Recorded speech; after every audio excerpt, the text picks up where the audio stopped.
ট্রেনে করে নামলাম প্ল্যাটফর্মে। জায়গাটার নাম বলছি না, সবাই চেনে। কিন্তু ওই স্টেশনে একটা চপের দোকান ছিল।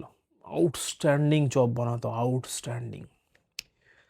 যেমন মাছের চপ, তেমন চিকেন পকোড়া, তেমন চিংড়ির চপ, মানে ভাবলে মুখে জল চলে আসে জাস্ট।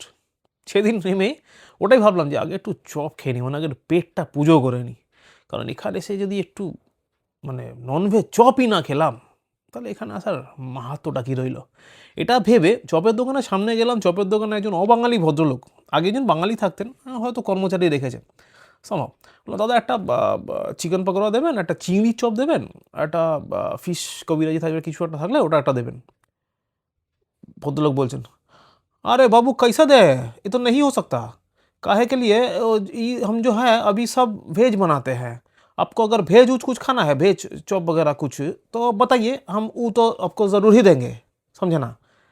আমি তো আকাশ থেকে বললাম, বলে কি, এ তো ঐতিহাসিক দোকান, সেই ছোটোবেলা থেকে দেখে এসছি এই দোকানকে, এখানে তো এটা নন ভেজের জন্যই বিখ্যাত।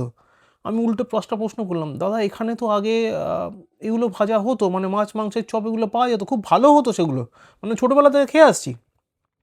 बोलते बाबू आप सही बोल रहे हैं, लेकिन वो जो है ना, वो जो चचा है, वो चचा हमको दुकान दे दिए हैं, मतलब बेच दिए हैं, तो हम इसको अभी जो है वो पूरा वेजिटेबल बना दिए हैं।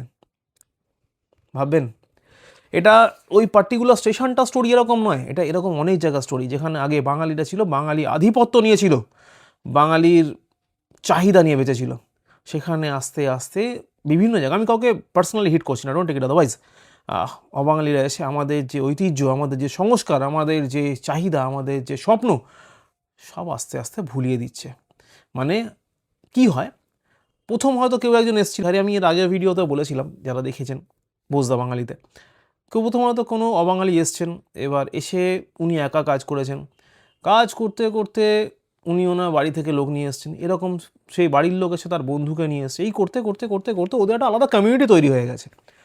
আর এটা কী করে, এটা আরও আমরা প্রশ্রয় দিই দেখুন। সাপোজ আমার বাড়িতে একটা গ্রিলের কাজ হবে, আমি আমার পাশের বাঙালি মিস্ত্রিকে বললাম, বাঙালি মিস্ত্রি তার ঠিকঠাক দামই বললো, হয়তো দাদা 4,000 টাকা লাগবে, কাজটা কমপ্লিট করে দেবো। আমার কি মনে হলো, ওখানে তো একটা নতুন মিস্ত্রি এসছে দেখলাম, ওর সাথে আবার কথা বলে আসি। আমি ওর কাছে গেলাম, অবাঙালি। উনি বললেন, না দাদা এই হাম আপকো কা বল রে 2,900 মে কর দেঙ্গে। আর আমি বললাম, বাবা এত টাকা, 1,100 টাকার গ্যাপিং, মারাত্মক ব্যাপার, ওকে দিয়ে করাই।